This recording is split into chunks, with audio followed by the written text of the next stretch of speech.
भारत ने हाल ही में एक बड़ा कदम उठाया है जिसने एशिया की नौसैनिक और शिपिंग इंडस्ट्री में हलचल मचा दी है। शिपिंग कॉरपोरेशन ऑफ इंडिया ने 26 नए स्वदेशी जहाजों की खरीद के लिए लगभग 60,000 करोड़ का समझौता किया है। लेकिन सवाल ये है, इतनी बड़ी डील का असली मकसद क्या है? सिर्फ एससीआई के बेड़े को बढ़ाना या इसके पीछे भारत की स्ट्रेटेजिक और इंडस्ट्रियल ताकत को नए स्तर पर ले जाने की योजना छिपी है? इस सौदे से न केवल देश की डोमेस्टिक शिप बिल्डिंग इंडस्ट्री को बड़ी राहत मिली है, बल्कि यह जापान, चीन और साउथ कोरिया जैसी देशों के लिए भी एक बड़ा संकेत है। इस डील की कुल लागत लगभग 19,820 करोड़ रुपए, लगभग $2.3 बिलियन और कुल भार क्षमता 1.18 मिलियन ग्रॉस टन वाले इन जहाजों की डिलीवरी कई वर्षों में पूरी होगी। वर्तमान में 55 जहाजों का संचालन कर रही एससीआई का बेड़ा इस सौदे के बाद और भी मजबूत होगा, जिसमें टैंकर, बल्क कैरियर, कंटेनर जहाज और ऑफशोर सप्लाई जहाज शामिल हैं। वैश्विक जहाज निर्माण उद्योग में चीन, जापान और दक्षिण कोरिया प्रमुख खिलाड़ी हैं। भारत की यह पहल उन्हें सीधे चुनौती देती है और वैश्विक आपूर्ति श्रृंखलाओं में बदलाव की संभावना पैदा कर सकती है। भारत का लक्ष्य 2030 तक स्वदेशी निर्मित टैंकरों का हिस्सा 5% से बढ़ाकर 7% करना है और 2047 तक इसे 70% तक पहुंचाना है।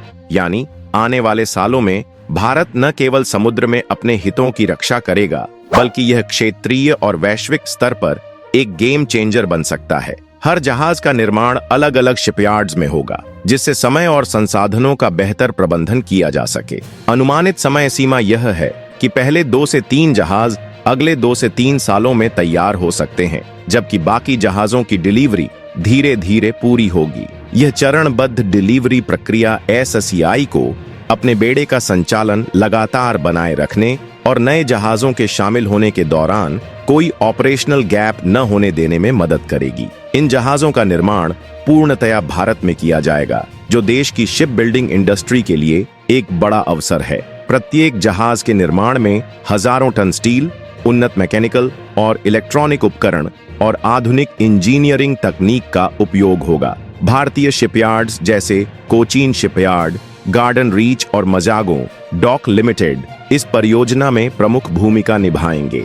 निर्माण प्रक्रिया में कई चरण शामिल होंगे, डिजाइन और मॉडलिंग से लेकर हल फैब्रिकेशन, जहाज की ढांचा बनाना, मशीनरी इंस्टॉलेशन और सी ट्रायल्स तक। सी ट्रायल्स के दौरान जहाज की गति, स्थिरता, इंजन प्रदर्शन और सुरक्षा मानकों का परीक्षण किया जाएगा। यह सुनिश्चित करता है कि हर जहाज पूरी तरह ऑपरेशनल और ग्लोबल मैरीटाइम स्टैंडर्ड्स के अनुरूप हो। इस पहल से न केवल भारतीय शिपयार्ड्स की तकनीकी क्षमता बढ़ेगी, बल्कि स्किल्ड वर्कफोर्स के लिए नए रोजगार और प्रशिक्षण के अवसर भी सृजित होंगे। साथ ही यह पहल स्वदेशी निर्माण को बढ़ावा देने और विदेशी जहाजों पर निर्भरता कम करने में भी मदद करेगी। भारत के 26 नए स्वदेशी जहाजों की डिलीवरी और संचालन का सीधा असर वैश्विक जहाज निर्माण उद्योग पर पड़ेगा। जापान, चीन और दक्षिण कोरिया जैसे देश लंबे समय से दुनिया के सबसे बड़े शिप बिल्डिंग हब्स रहे हैं। अब भारत के इस कदम से उन्हें नई प्रतिस्पर्धा का सामना करना पड़ेगा। इन देशों के विशेषज्ञ और निवेशक अब भारतीय शिपयार्ड्स और एससीआई के बेड़े की हर गतिविधि पर नजर रखेंगे, क्योंकि यह संकेत है कि भारत धीरे धीरे समुद्री व्यापार और नौसैनिक क्षमता के मामले में अपनी जगह बना रहा है। एससीआई के नए जहाजों के शामिल होने से वैश्विक शिपिंग रूट्स और सप्लाई चेन पर भी असर पड़ सकता है। पहले भारत विदेशी जहाजों पर काफी हद तक निर्भर था, लेकिन अब स्वदेशी जहाजों के आने से देश की समुद्री ट्रैफिक में आत्मनिर्भरता बढ़ेगी। इसका मतलब है कि एशिया और यूरोप के बीच माल की आवाजाही में भारत की भूमिका अधिक महत्वपूर्ण हो जाएगी। इसके अलावा वैश्विक लॉजिस्टिक्स और फ्राइट कंपनियों को अब भारतीय जहाजों और बेड़े की क्षमता को ध्यान में रखते हुए अपने ऑपरेशंस और निवेश की रणनीति बदलनी पड़ सकती है। यह संभावित बदलाव न केवल भारत के समुद्री व्यापार के लिए फायदेमंद है, बल्कि यह एशियाई शिपिंग मार्केट में नई डायनामिक्स और प्रतिस्पर्धा भी पैदा करेगा। एससीआई के 26 नए स्वदेशी जहाजों का उद्देश्य केवल बेड़े की संख्या बढ़ाना नहीं है, भारत समुद्री सुरक्षा और रणनीतिक शक्ति को भी अगले स्तर पर ले जाने की तैयारी कर रहा है। इन जहाजों के शामिल होने से भारत अपने समुद्री व्यापारिक मार्गों, समुद्री संपत्तियों और पोर्ट सुरक्षा पर अधिक नियंत्रण रख सकेगा। इसका असर न केवल आर्थिक सुरक्षा पर होगा, बल्कि यह क्षेत्रीय स्तर पर भारत की नौसैनिक ताकत को भी मजबूत करेगा। भारत ने अपने लंबी अवधि के समुद्री लक्ष्यों को स्पष्ट रूप से तय किया है। 2030 तक स्वदेशी निर्मित टैंकरों का हिस्सा वर्तमान 5% से बढ़ाकर 7% करने का लक्ष्य रखा गया है। यह प्रारंभिक लक्ष्य देश की स्वदेशी निर्माण क्षमता और ऑपरेशनल एफिशिएंसी बढ़ाने में मदद करेगा। इसके आगे 2047 तक भारत का लक्ष्य है कि 70% तक के टैंकर और बड़े जहाज पूरी तरह स्वदेशी निर्माण वाले हों। यह कदम न केवल विदेशी निर्भरता को कम करेगा, बल्कि भारतीय शिप बिल्डिंग इंडस्ट्री को वैश्विक मानकों के अनुरूप प्रतिस्पर्धी भी बनाएगा। साथ ही यह दीर्घकालीन रणनीति भारत को एशिया और वैश्विक समुद्री व्यापार में एक प्रमुख खिलाड़ी बनाने की दिशा में महत्वपूर्ण कदम है। यह पहल देश में स्वदेशी निर्माण को बढ़ावा देगी और विदेशी जहाजों पर निर्भरता को कम करेगी। स्वदेशी निर्माण के कारण जहाजों की डिजाइनिंग, मटेरियल सप्लाई, मशीनरी और असेंबली जैसे हर चरण में भारतीय उद्योग और सप्लायर्स सीधे जुड़े होंगे। इससे स्थानीय अर्थव्यवस्था में बड़ा निवेश और उत्पादन बढ़ेगा।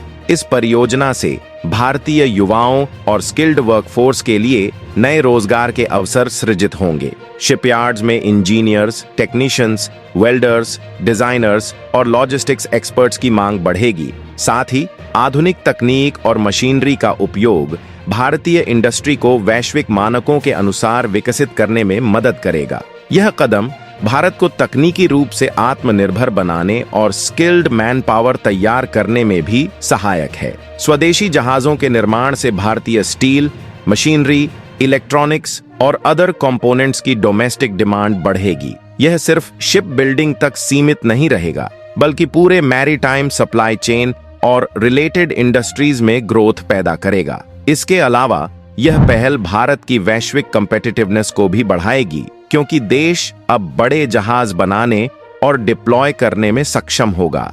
भारत के 26 नए स्वदेशी जहाजों की खरीद और निर्माण वैश्विक जहाज निर्माण उद्योग में प्रतिस्पर्धा और जियोपॉलिटिकल तनाव पैदा कर सकते हैं। जापान, चीन और दक्षिण कोरिया जैसे प्रमुख शिप बिल्डिंग हब्स इस पहल को गंभीरता से देख रहे हैं। ये देश अब अपनी रणनीतियों को फिर से इवैल्यूएट करेंगे, ताकि भारत की बढ़ती क्षमता के सामने अपनी ग्लोबल मार्केट शेयर सुरक्षित रख सकें।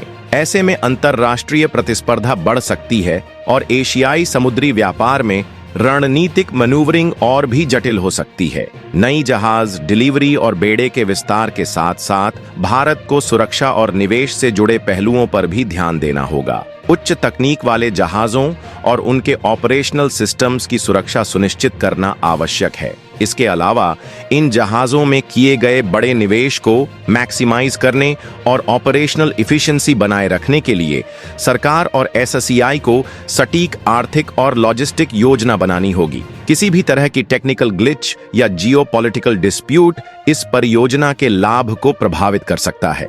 आने वाले वर्षों में भारतीय बेड़े की बढ़ती क्षमता से देश न केवल अपने व्यापारिक समुद्री मार्गों की सुरक्षा सुनिश्चित करेगा, बल्कि एशिया और वैश्विक स्तर पर अपनी नौसैनिक ताकत का भी प्रदर्शन करेगा। यह कदम भारत को एक मजबूत समुद्री खिलाड़ी के रूप में स्थापित करेगा और वैश्विक मैरीटाइम ट्रेड में उसकी नेगोशिएटिंग पावर बढ़ाएगा।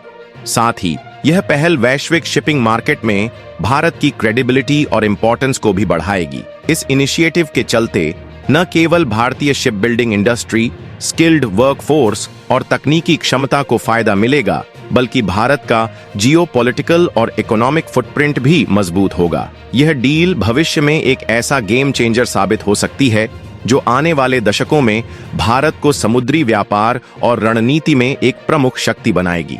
दोस्तों, यह थी पूरी कहानी एसएससीआई के 26 नए स्वदेशी जहाजों और भारत की समुद्री रणनीति के बारे में। अगर आपको यह वीडियो पसंद आया हो तो लाइक करना मत भूलिए, अपने दोस्तों के साथ शेयर कीजिए और हमारे चैनल को सब्सक्राइब जरूर करें, ताकि आप आने वाली हर नई अपडेट से जुड़े रहें। जय हिंद।